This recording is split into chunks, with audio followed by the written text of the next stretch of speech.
Hello friends, welcome to modify exam channel. इस video में हम लोग मध्य प्रदेश लोक सेवा आयोग के प्रथम प्रश्न पत्र 2018 के 3 मार्कर को पढ़ेंगे। तो आइए शुरू करते हैं। कन्नौ वंश लगभग 73 ईसा पूर्व से 28 ईसा पूर्व तक शुंग वंश के बाद शासनकर्ता वंश था।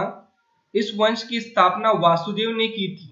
वासुदेव शुंग वंश के अंतिम राजा देवभूति का ब्राह्मण अमात्य था।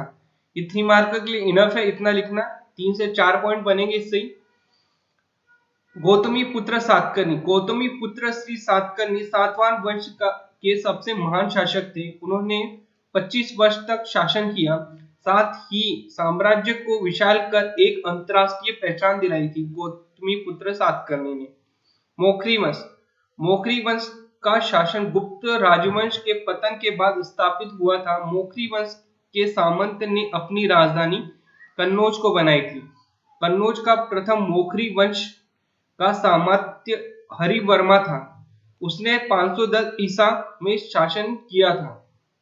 रेहला। किताब उल रेहला में मोरक्को निवासी इब्ने बतूता की यात्रा वृत्तांत का विवरण प्राप्त होता है। 1313 ईस्वी में महमूद बिन तुगलक के समय में भारत आया था इब्ने बतूता। इसमें भारत की राजनीतिक गतिविधियां एवं सामाजिक हालतों का वर्णन किया है। रेहला में राजकुमार शुक्ल भारत के स्वतंत्रता संग्राम के समय बिहार के चंपारण निवासी एवं स्वतंत्रता सेनानी थे। नील की खेती करने वाले रैयत राजकुमार शुक्ला के अनुरोध पर महात्मा गांधी चंपारण आए थे। जेकोबियन फ्रांसीसी क्रांति के दौरान सबसे प्रभावशाली राजनीतिक क्लब था जेकोबियन क्लब। फ्रांस की क्रांति के समय जो स्वतंत्रता एवं समानता के लिए संघर्ष करते थे, जेकोबियन क्लब, जिन्हें आमतौर पर जेकोबियन क्लब कहा जाता था। इरेस्मस एक डच ईसाई मानवतावादी था जो उत्तरी पुनर्जागरण का सबसे बड़ा विद्वान था। इरेस्मस के बारे में। इमेले या ऑन एजुकेशन शिक्षा की प्रकृति और जीन जैक्स रोसेट द्वारा लिखे गए व्यक्ति की प्रकृति पर एक ग्रंथ है जो इसे अपने सभी लेखों का सबसे अच्छा और सबसे महत्वपूर्ण माना जाता है। इमेले के बारे में इतना इनफ है। जार अलेक्जेंडर द्वितीय। अलेक्जेंडर द्वितीय रूस का राजा था जो निकोलस प्रथम का पुत्र था। क्रीमिया के युद्ध के समय गद्दी पर बैठा था। इतिहास में यह मुक्तिदाता और महान सुधारकों का युग प्रवर्तक के नाम से प्रसिद्ध है।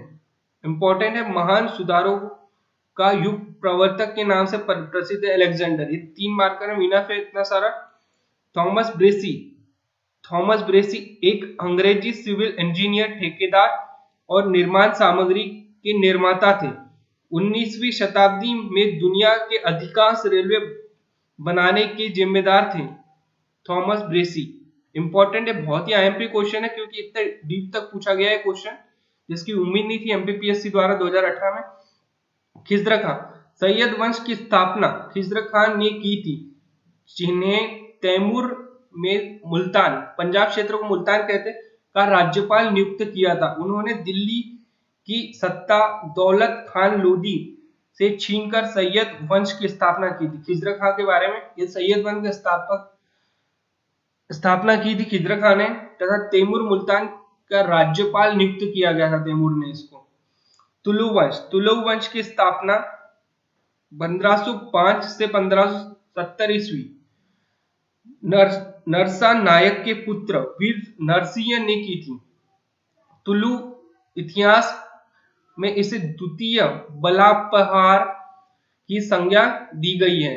वीर नरसिंह को बलापहार की संज्ञा दी है। तुलु वंश की स्थापना वीर नरसिंह ने की थी। शहाबुद्दीन उमर। शिबाब उद्दीन उमर खान खिलजी राजवंश का तृतीय सुल्तान एवं दिल्ली का 13वां सुल्तान था। वह 1316 में मीबा अलाउद्दीन खिलजी की मौत के बाद सिंहासन पर बैठा। वह सन कमांडर मलिक काफूर की मदद से सुल्तान बना था। शहाबुद्दीन उमर के बारे में है। यह अलाउद्दीन खिलजी के बाद में मौत के बाद में सिंहासन पर बैठा था। यह 13वां सुल्तान था। मलिक काफूर की मदद से यह सुल्तान बना था शहाबुद्दीन उमर। रजिया बेगम इल्तुतमिश की पुत्री जो 1213 से 1240 तक दिल्ली सल्तनत की सुल्तान रही। रजिया सुल्तान मुस्लिम एवं तुर्की इतिहास की पहली महिला शासक थी। नेडली की संधि बुल्गारिया प्रथम विश्व युद्ध में पराजित केंद्रीय शक्तियों में एक होने के बाद न्यूमुली सुरसीन की संधि में बुल्गारिया को विभिन्न क्षेत्रों को समर्पित करने के लिए आवश्यकता, इसलिए 27 नवंबर 1919 को फ्रांस के नेडली के सुरसीन में संधि की गई थी। इंपॉर्टेंट है, कब की थी? 27 नवंबर 1919 को बुल्गारिया और केंद्रीय शक्तियों के बीच हुई थी नेडली की संधि। दोस्तों इसी तरह की सीरीज रहेंगी 3 मार्कर का। अगर आपको वीडियो अच्छा लगा तो हमारे चैनल को सब्सक्राइब कीजिए, साथ ही बेल आइकन भी दबाएं ताकि आने वाले वीडियो की अपडेट आपको मिलती रहे। Thank you.